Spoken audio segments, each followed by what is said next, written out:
ஜெயஸ்ரீ அனைவருக்கும் வணக்கம். இன்றைய ஆரம்ப வகுப்பை நாம் தொடர்வோம்.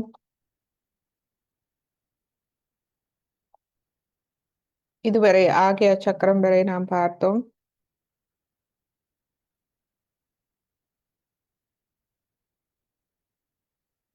எமது தியானத்துக்கு தடையாக இருப்பவை எமது மனதில் உள்ள எமது அகங்காரம், அமகாரம். அவற்றை எவ்வாறு நாம் கையாள்வது என்பதை நாம் பார்த்தோம். அவற்றை நாம் இலகுவாக சரணாகதி செய்து விடுவோம்.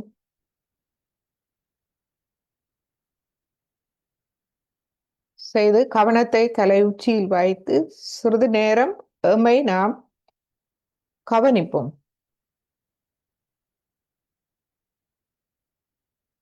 நமது மனம் அமைதியாக இருக்கின்றதா அல்லது அங்கு எண்ணங்கள் வருகிறதா? எண்ணங்கள் வந்தால் அது நமது கடந்த காலம் அல்லது எதிர்காலத்தை பற்றியவையாக இருக்கும். நிகழ்காலத்தில் எண்ணங்கள் இல்லை. நிகழ்காலத்தில் நாம் ஆத்மாவிடம் நாம் சரணடைகின்றோம்.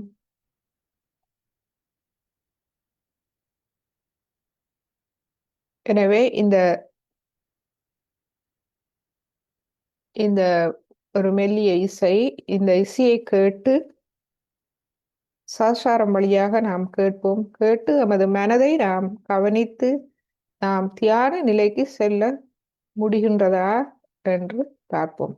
அதாவது எம்மை நாம் தியான நிலைக்கு எடுத்து செல்லுவோம்.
எனது கவனம் எங்கிருக்கின்றது?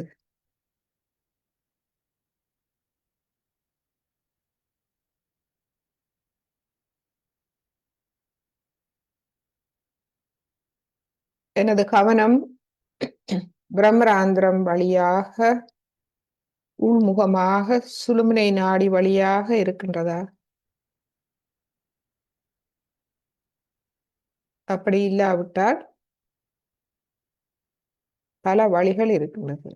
ஒன்று பிராணாயாமம். ஸ்ரீ மாதச்சி எமக்கு மிக அழகாக அதை சொல்லி தந்திருக்கின்றார்.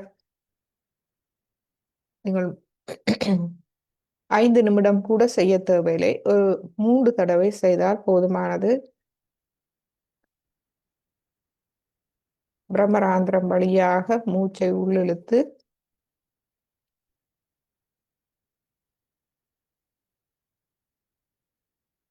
நடு இருதயத்தில் பிடித்து வைத்துக் கொள்வோம் சிறிது நேரம்.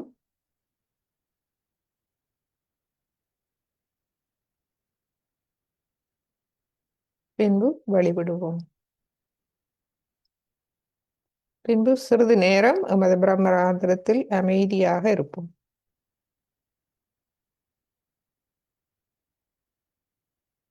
மீண்டும் காற்றை உள்ளிழுப்போம். நடு இருதயத்தில் பிடித்து வைத்துக் கொள்வோம். அமைதி.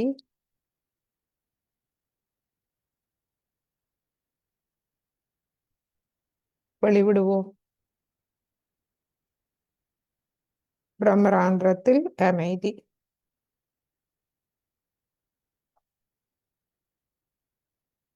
மீண்டும் காற்றை உள்ளிழுப்போம்.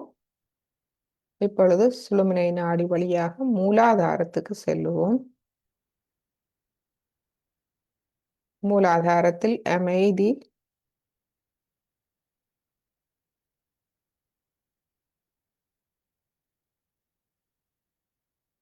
காற்றை மெதுவாக வெளிவிடுவோம். சஹஸ்ராரத்தில் அமைதி.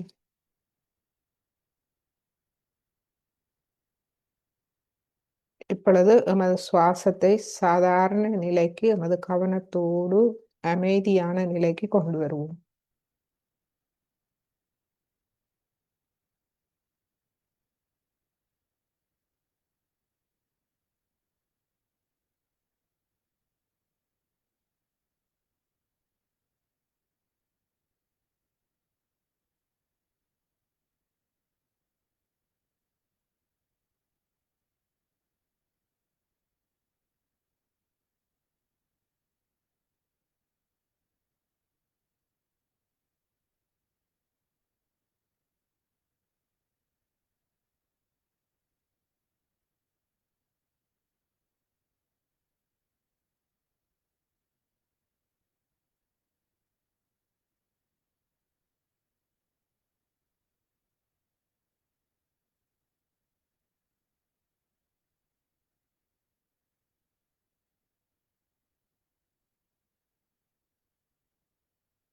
இந்த அமைதி நிலையில் தொடர்ந்து மூலாதாரத்தில் நாம் சிறிது நேரம் தியானிப்போம். எமது மூல ஆதார சக்தி மையம். இந்த எமது வாழ்வின் மூல ஆதாரம் தூய்மையாகும்.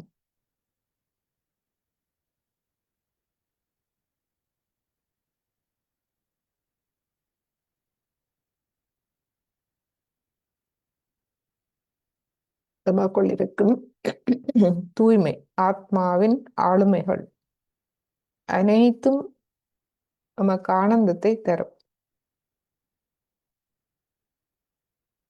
இந்த ஆத்மாவின் நற்பண்புகள் அனைத்தும் நமக்கு முடிவில் ஆனந்தத்தை தருபவை. முதலில் ஆறுதலையும் பின்பு ஆனந்தத்தையும் நமக்கு தர வல்லது. வாழ்வில் அனைத்து அம்சங்களிலும் நமக்கு ஆனந்தத்தை தர வல்லது.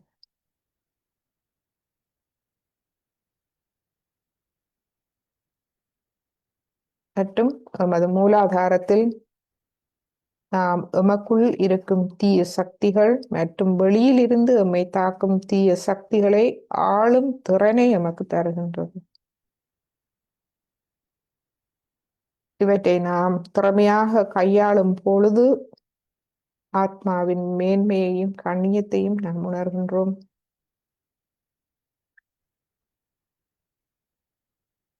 மற்றும் மூலாதாரம் நமக்கு ஞானத்தை தருகின்றது. தூய தெய்வீக ஞானத்தை தருகின்றது. விவேகத்தை தருகின்றது.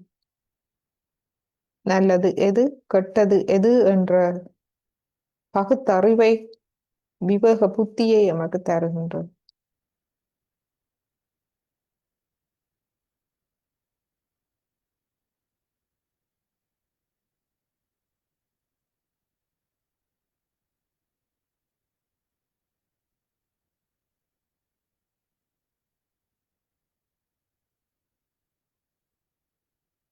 இதனால் நமக்கு தன்னம்பிக்கை வருகின்றது. சிறிது சிறிதாக நமக்கு இறை நம்பிக்கை தெய்வீக நம்பிக்கையை ஊட்டும் அனுபவங்களை தந்தருகின்றது. இதனால் நாம் பயமின்றி ஒரு பாதுகாப்பு உணர்வுக்கு செல்கின்றோம். நமக்கு பாதுகாப்பு உணர்வை தருகின்றது.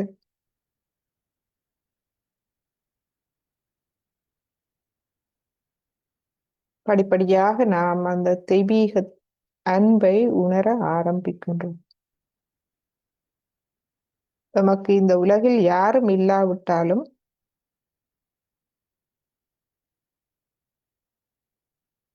தெய்வீக சக்தி ஒன்று இருக்கின்றது. அந்த சக்தி எனக்கு அன்பு செலுத்துகின்றது. எனது பிரார்த்தனைகளை நிறைவேற்றுகின்றது. எனது பிரார்த்தனைகள் கேட்கப்படுகின்றது. எனது வாழ்வில் வழிகாட்டுகின்றது என்ற உணர்வு நாம் இந்த அனுபவங்களை பெற ஆரம்பிப்போம். ஆரம்பிக்கும் போது இந்த தெய்வீகத்தின் அன்பை நாம் உணர ஆரம்பிக்கின்றோம்.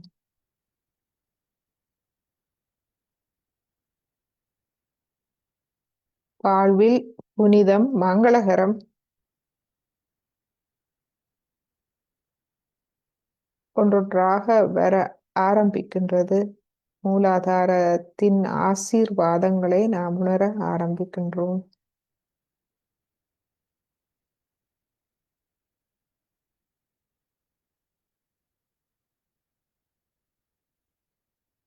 எமது இடது நாடி பிரச்சனைகள் மறைய ஆரம்பிக்கின்றது.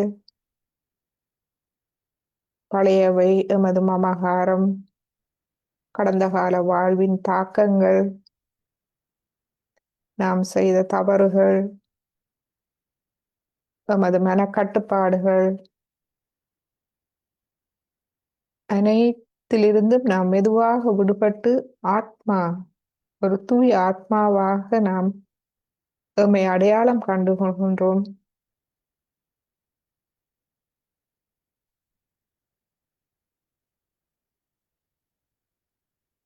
எதிர்காலத்தை பற்றிய பயம் மெதுவாக மறைகின்றது.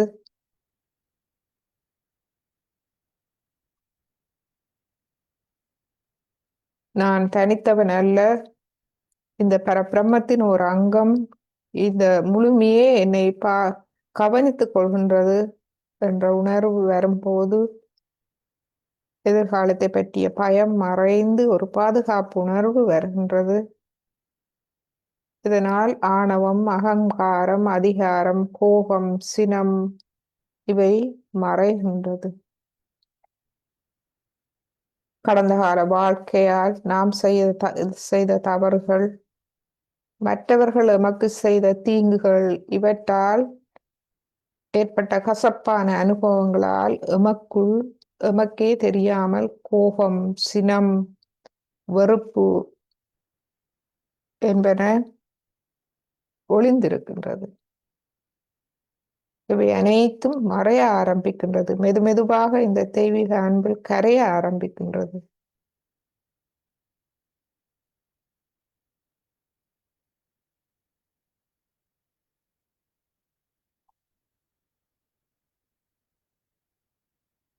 நாம் எம்மை மன்னிக்கின்றோம்.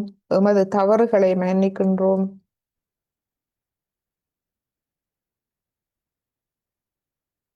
எமது இருதயம் தூய்மையானதாக, நேர்மையானதாக, உண்மையானதாக வர ஆரம்பிக்கின்றது.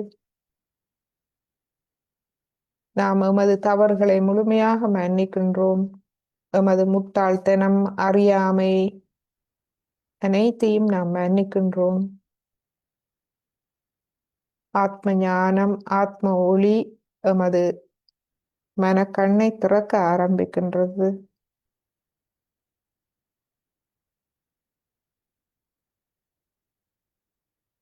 மற்றவர்களை மன்னிக்கின்றோம்.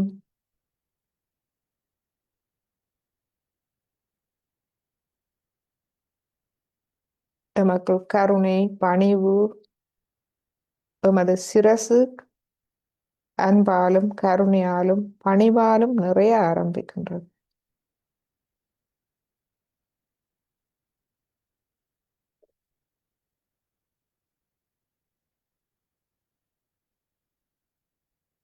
கடைசியில் நாம் எமது நற்பண்புகளுக்கு சரணடைய ஆரம்பிக்கின்றோம்.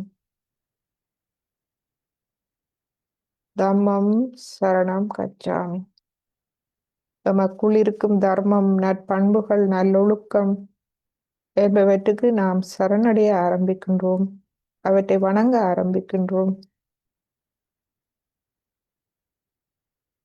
புத்தம் சரணம் கச்சாமி.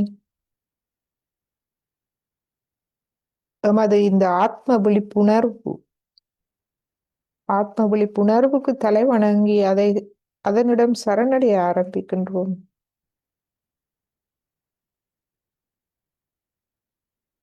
சங்கம் சரணம் கச்சாமி. எம்மை போன்ற ஆத்ம விழிப்புணர்வு பெற்ற ஆத்மாக்களை வணங்க ஆரம்பிக்கின்றோம். அவர்களிடம் சரணடைய ஆரம்பிக்கின்றோம். அவர்களோடு கருத்தொருமிக்கின்றோம். அவர்கள் மட்டுமல்ல, அனைத்து உண்மையான ஞானிகள், புனிதர்கள், அவர்கள் எமக்கு தந்து சென்ற பொக்கிஷங்களை நாம் உணர ஆரம்பிக்கின்றோம், விளங்க ஆரம்பிக்கின்றோம். அவற்றிற்கு தலை வணங்குகின்றோம். அதில் உள்ள உண்மை தத்துவங்களை புரிய ஆரம்பிக்கின்றோம். இறுதியாக இந்த தெய்வீக அன்புக்கு சரணடைகின்றோம். பரம்பொருளுக்கு சரணடைகின்றோம். பரம்பொருளை உணர ஆரம்பிக்கின்றோம்.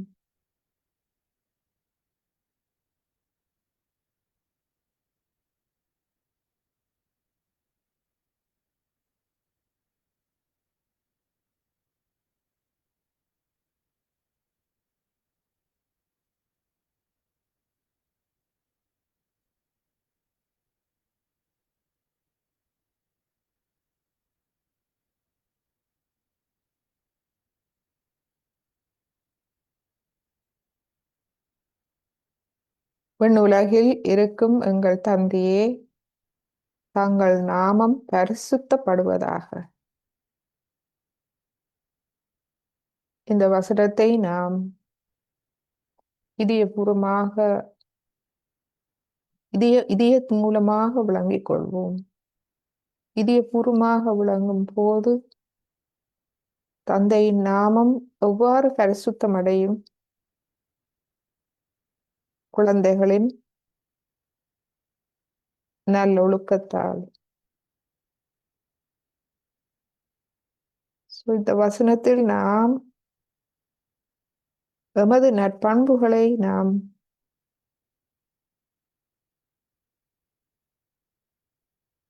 உறுதிப்படுத்திக் கொள்கின்றோம். விண்ணுலகில் இருக்கும் எங்கள் தந்தையே, தங்கள் நாமம் பரிசுத்தப்படுவதாக. தங்கள் ராஜ்யம் வருவதாக.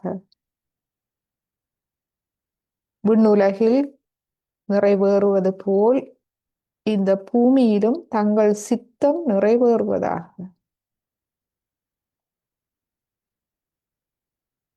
இந்த வசனத்தை நாம் இதயபூர்வமாக விளங்கினால் இதில் நாம் எமது முழுமையான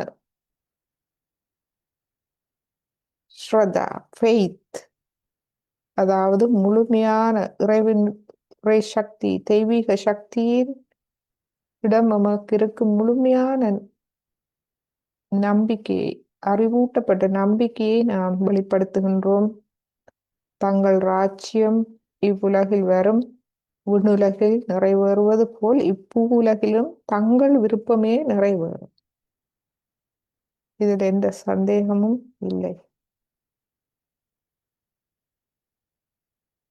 அவ்வளவு ஒரு தெய்வீகத்துக்கும் நமக்கும் இடையிலான அந்த தொடர்பு, களங்கமில்லாத, எந்த சந்தேகமும் இல்லாத புனிதமான அந்த உறவில் நாம் இதை சொல்கின்றோம் முழு நம்பிக்கையோடு.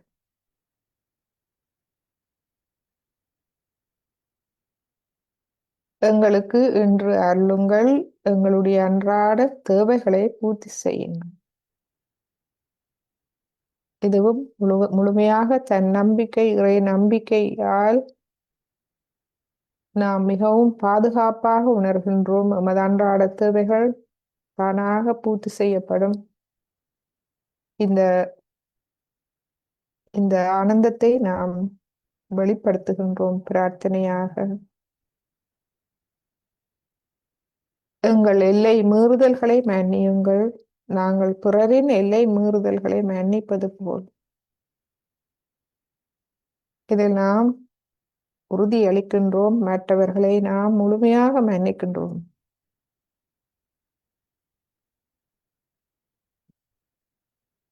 எமது தவறுகளையும் மன்னித்தருளுங்கள். நாம் மற்றவர்களை மன்னிக்கும் போது எமது தவறுகள் தானாக மன்னிக்கப்படுகின்றன.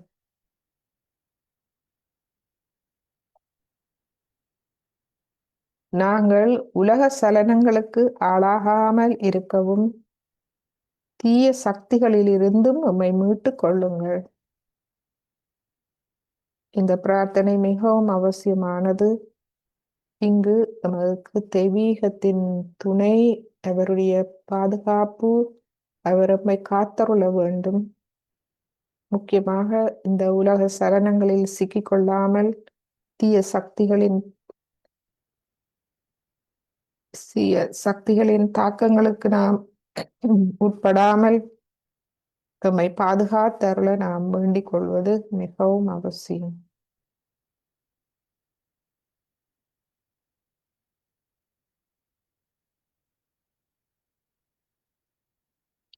தங்களுடையதே ராஜ்யம், சக்தியும் கீர்த்தியும் என்றென்றும். ஆமென்.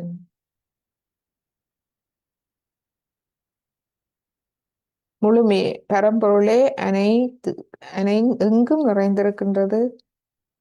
சக்தி கீர்த்தி அனைத்தும் பரம்பொருளினுடையது. நாம் அதன் ஒரு பாகமாக இருந்து அனைத்தையும் நாமும் அனுபவிக்கின்றோம்.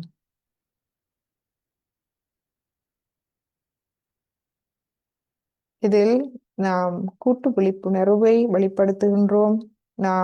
நானும் பரபிரம்மத்தின் ஒரு அங்கம். அந்த கீர்த்தி புகழ் அனைத்தையும் நானும் அனுபவிக்கின்றேன் பரம்பொருளோடு ஒன்றாவதால்.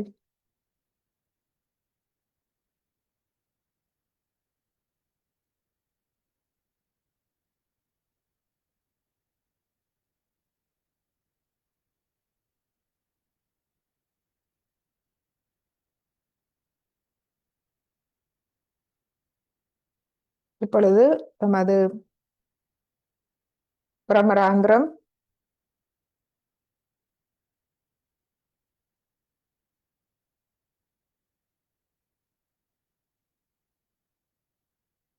நமது இடது கை, வலது கை 10 விரல் நுனிகளையும் நாம் அவதானிப்போம்.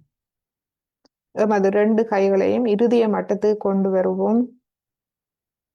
கொண்டு வந்து நாம் ஒவ்வொருவரும் நாம் எம்மை கவனிப்போம், எம்மை அவதானிப்போம். நான் தியான நிலையில் இருக்கின்றேனா? சமநிலையில் இருக்கின்றேனா? எனது கைகளில் ஏதாவது பிரச்சனைகள் தெரிகின்றதா? அவை தெரிந்தால் இக்கணம் நாம் அதை குறித்து வைத்துக் கொள்ளலாம். இக்கணம் நாம் முழுமையாக சரணாகதிய செய்து நமது முழு கவனத்தையும் தலை உச்சி குலுக்கி கொண்டு வருவோம். ஸ்ரீ மாதாஜி, நான் இந்த தியானத்தில் முழு தூய்மையோடு, நேர்மையோடு, உண்மையாக ஈடுபடுகின்றேன்.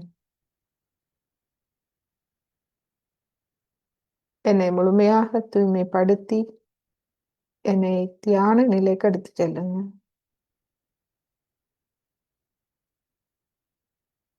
என்னை மனதுக்கு அப்பால் ஆத்ம நிலைக்கு எடுத்து செல்லுங்க.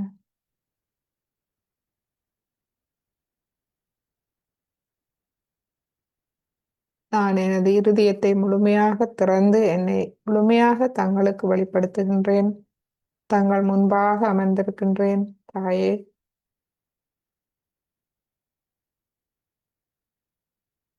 என்னை தியான நிலைக்கு எடுத்துச் செல்லுங்கள்.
இந்நிலையில், இந்த தியான நிலையில்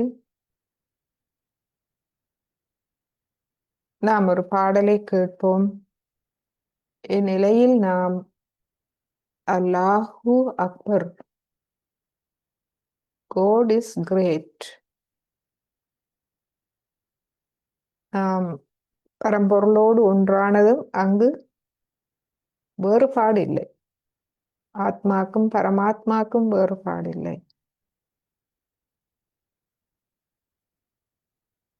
இந்த ஆத்ம நிலையில் நாம் பரமாத்மாவின் மேன்மையை நாம் உணர்கின்றோம். நாமும் மேன்மை அடைகின்றோம் பரமாத்மாவோடு ஒன்றாகும் போது. எனவே இங்கு வேறுபாடு இல்லை. இந்நிலையில் இந்த பாடலை நாம் கேட்போம். அல்லாஹு அக்பர், God is great.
நமக்குள் நாம் உணரும் இந்த மாபெரும் அமைதியை சிறிது நேரம் தொடர்ந்து உணர்வோம்.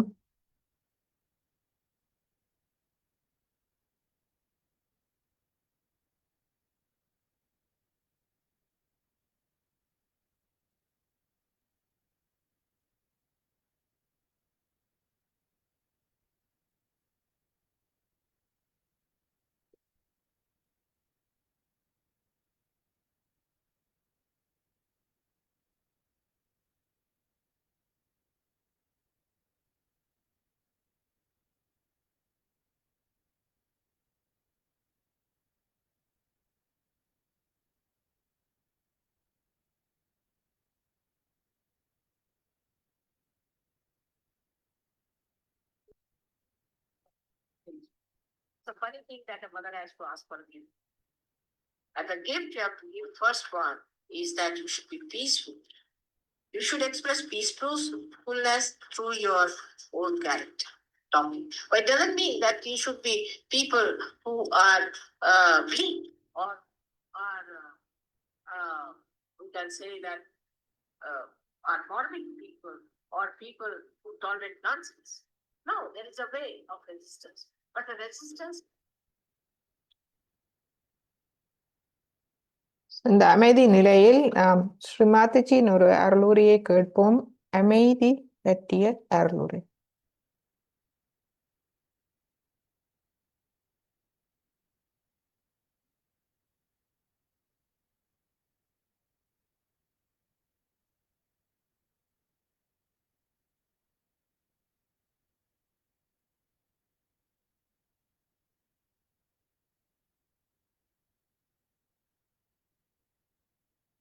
Today I'm asking.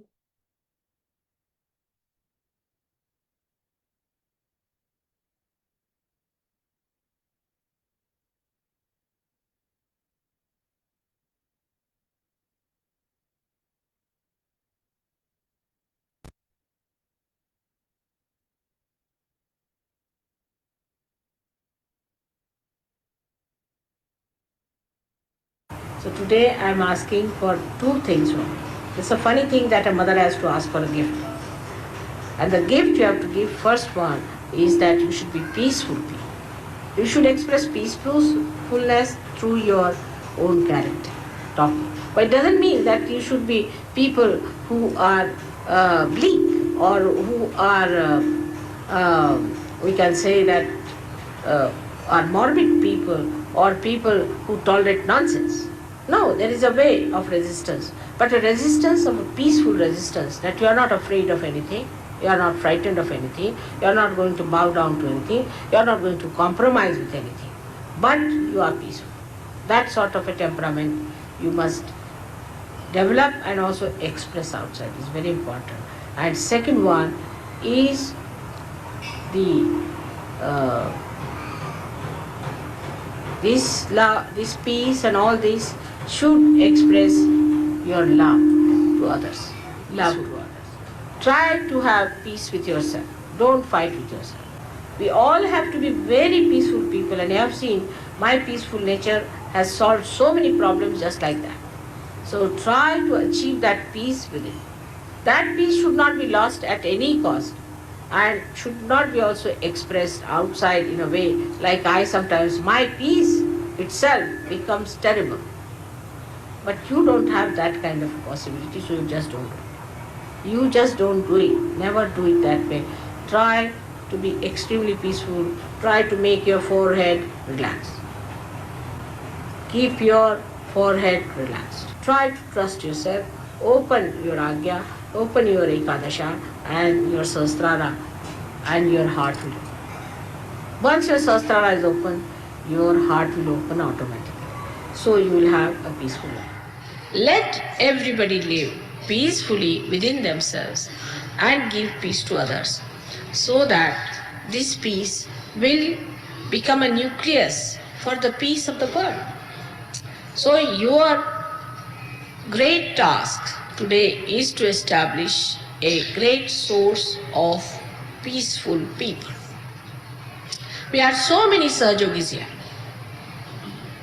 You are sitting in complete peace and happiness. and joy, you don't know. You are emitting all that peace, channelizing it and doing it. Now, for us today to decide, first of all, in our hearts, that we'll take to peaceful methods.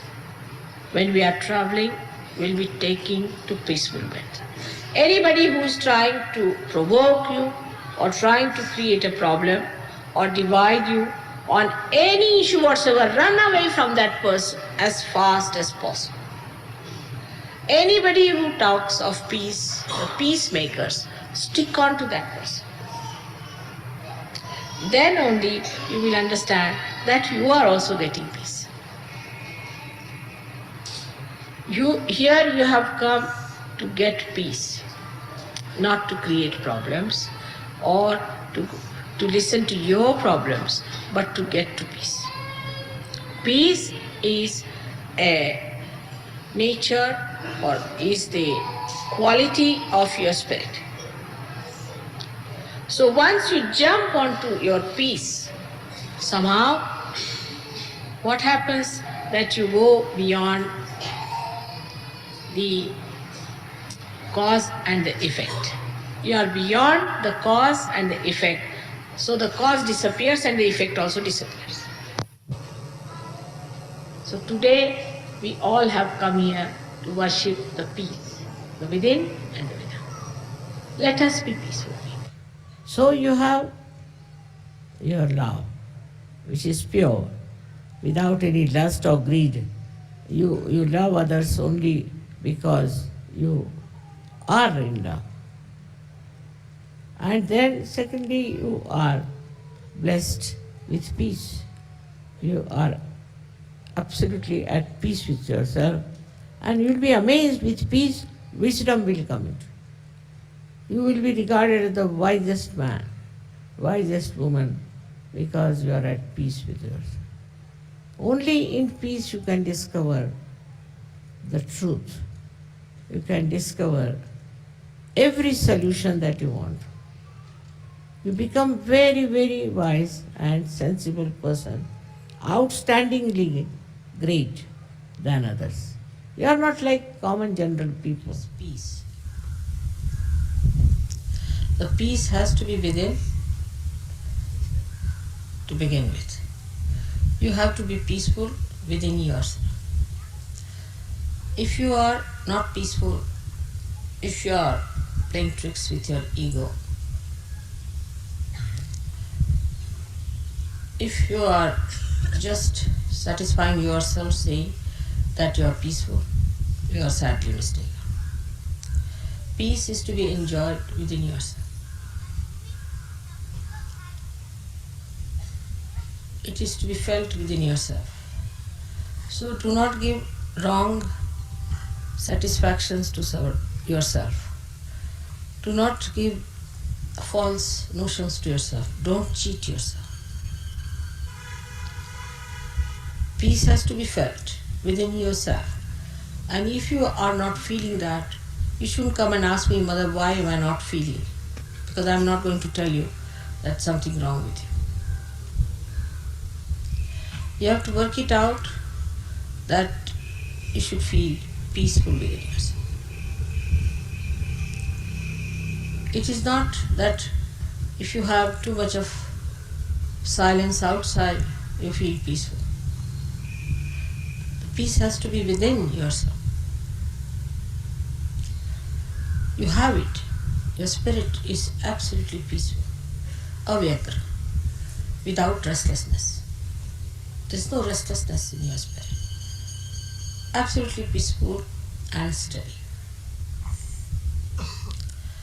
It is for you to feel it. It is not for anybody else to certify you. This is one thing. Secondly, when I am telling you something, you think I am not telling you. It doesn't register in your brain. You think I am telling it to XYZ but not to you. You are not in it. That's another sign there is no peace.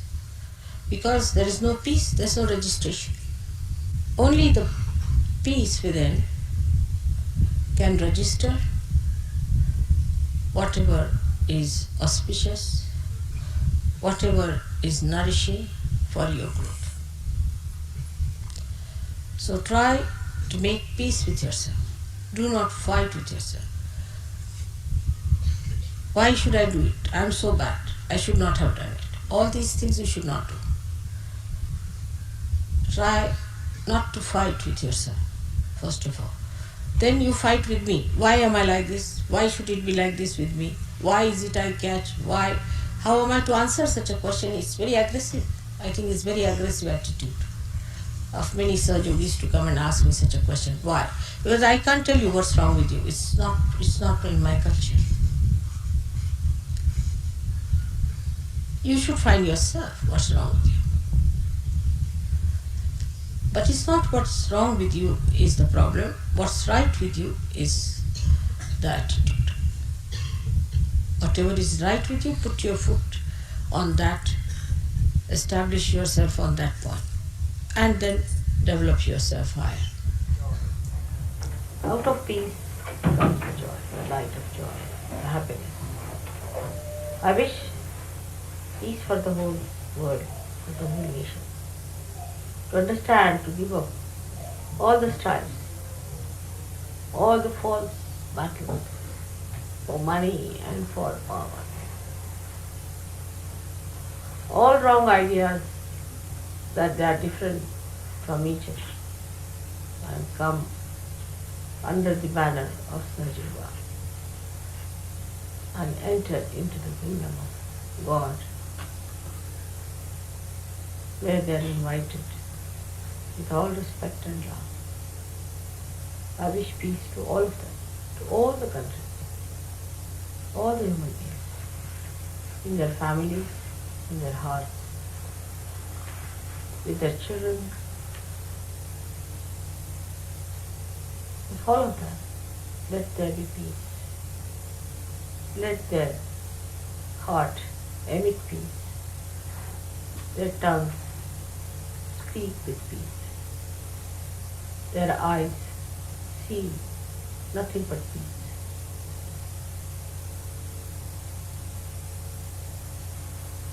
All this has to change. Tremendous change has to take place. The whole universe has to take a different turn. All that is hatred, hateful, ugly has to vanish, and the peace has to prevail. It is not the peace of the dead, but peace of the living that has to come, of the body. I bless all of you to be the channels of that peace, to be beautiful channels of that peace, to be glorious channels of that peace, to be great children of your mother, who is so proud of you. May God bless you.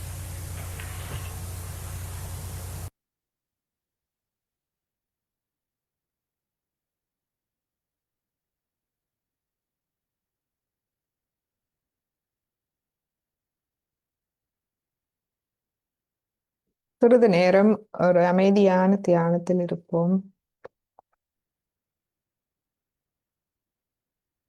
Sri மாதாஜியின் வார்த்தைகள் அவற்றை உள்வாங்கி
இன்றைய ஸ்ரீ மாதாஜியின் அருளுரையை நாம் மீண்டும் கேட்கலாம். அமைதி பற்றிய அருளுரை.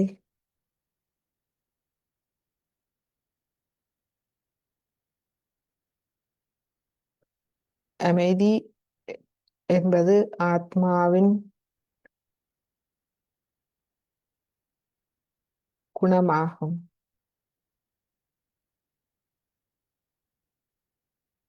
ஆத்மாவின் பண்பாகும். இன்றைய தியானத்துக்காக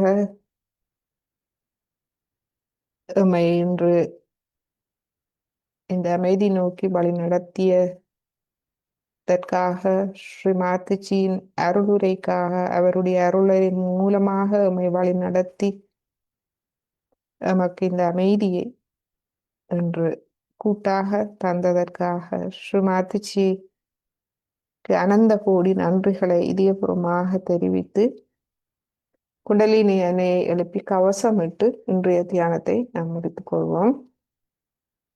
முதலாவது தடவை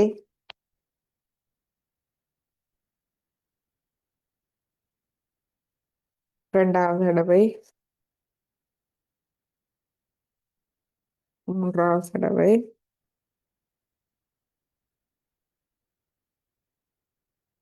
கவசம், மூலாதாரம், சுவாதிஷ்டானம், நாபி, பவசாகரம், இருதயம், விசுத்தி, ஆக்யா, சஹஸ்ராங்க.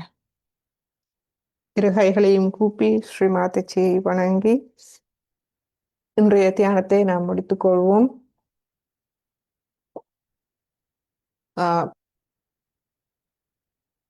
எமது அடுத்த வகுப்பில் நாம் சஹஸ்ரார சக்கரத்தை பற்றி பார்ப்போம். சஹஸ்ரார சக்கரத்துக்கு செல்வதற்கான அனைத்து முக்கியமான வழிகளையும் நாம் இதுவரை பார்த்தோம். அடுத்த வகுப்பில் நாம் சஹஸ்ரார சக்கரத்தை பற்றி பார்ப்போம். மற்றும் இன்று நம்மோடு ஃபேஸ்புக் வழியாகவும் ஜூம் வழியாகவும் இணைந்து கொண்ட அனைத்து அன்பர்களுக்கும் நமது அன்பாண்ட நன்றிகளும் வணக்கங்களும். ஃபேஸ்புக் அன்பர்கள் நம்மோடு தொடர்பு கொள்ள விரும்பினால் நீங்கள் chat மூலமாக தொடர்பு கொள்ளுங்கள். ஜூமில் இருப்பவர்கள் நீங்கள் அன்மியூட் பண்ணி கதைக்கலாம்.